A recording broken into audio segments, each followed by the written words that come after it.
Dunking is a major part of basketball history. Over the years, we've gotten to witness some of the best dunks in the world. In today's video, we're going to talk about some of the most insane dunks that have ever happened in NBA history. Stick around until the end of the video to watch the time that the king got put on a poster. The first dunk that we're going to talk about is this video when the time Blake Griffin postered Danilo Gallinari. The Los Angeles Clippers star was going up against the New York Knicks when he unleashed a monster slam that got the crowd roaring back to their feet. The New York Knicks offense broke down on this specific play and lost the ball, to which Griffin got a handle on it.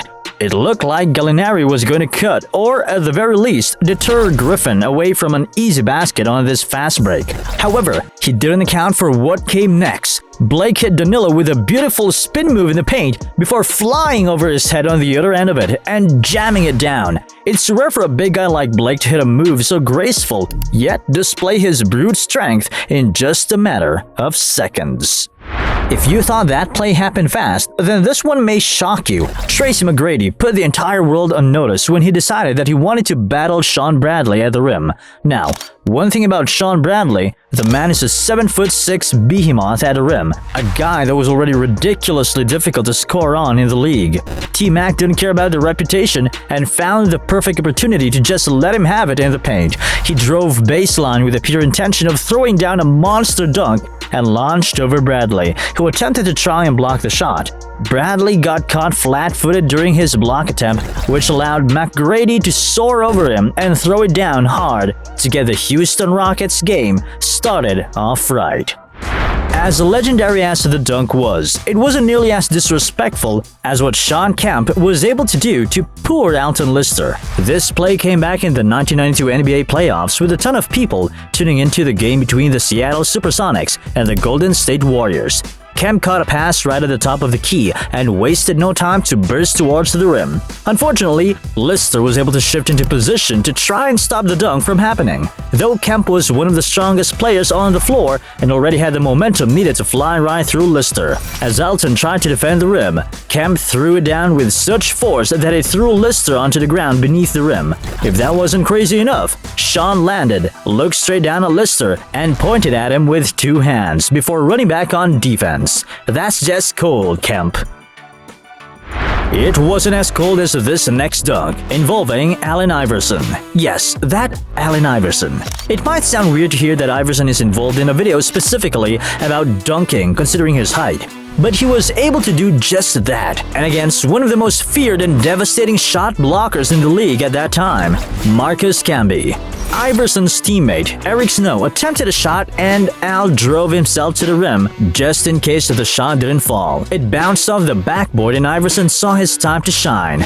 He rose up and literally swiped the ball away from Camby before throwing it down in a monster putback slam. Even if you didn't think that dunk was that crazy, the fact that it was on Camby makes it 10 times better. The guy was known to stuff the stat sheet when it came to both rebounds and blocks. Like anything that was remotely near the rim almost seemed to go his way, and for Iverson to be the guy to poster him, that's just insane.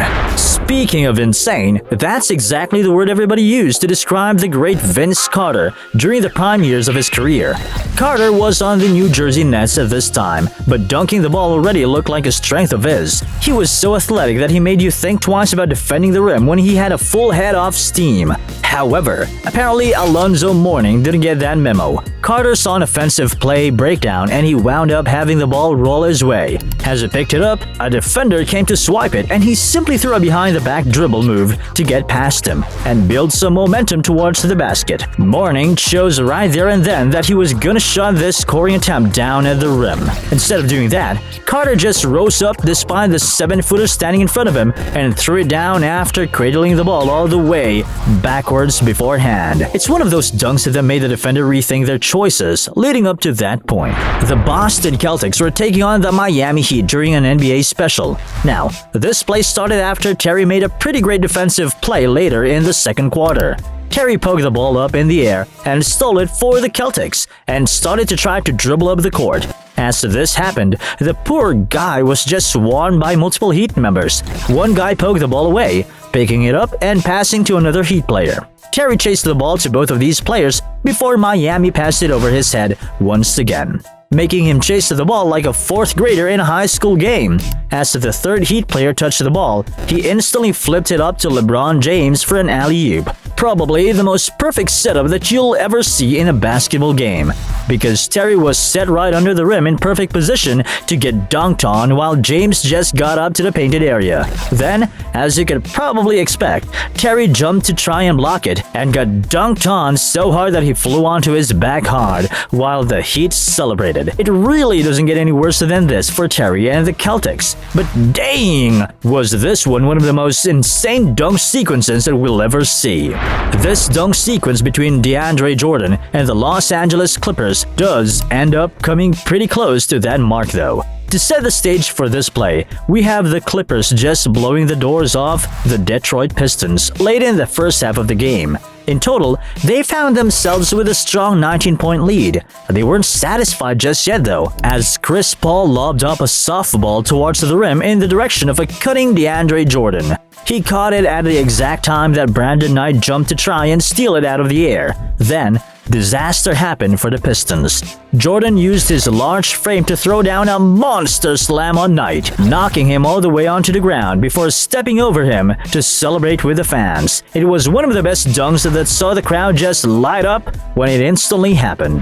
That's about what happened in the final dunk that we have prepared for you all. The very young Boston Celtics were in the Eastern Conference Finals against LeBron James and the Cleveland Cavaliers. The two teams got into a Game 7 matchup, and with 7 minutes left, Cleveland had a 4-point lead. Momentum was looking like it was shifting towards Cleveland, but then Jason Tatum did something that shocked even the Boston fans that were in the stadium. He drove around a screen and threw down a one-handed poster dunk on the king himself, LeBron James. James probably didn't even expect the dunk attempt when he came over to help play defense, but Tatum didn't show any fear. Just to top it all off though, Tatum yelled and bumped into LeBron afterwards to let him know what he just did to him. You don't see this happen very often, and for a first to second year player for that matter. That will do for this video on the most insane dunks in NBA history up to this point. Make sure to take a moment to ring that notification bell and smash that subscribe button so that you never miss out on another one of our videos. Thank you all so much for tuning in, and leave a comment down below if you like one of these dunks more than the others.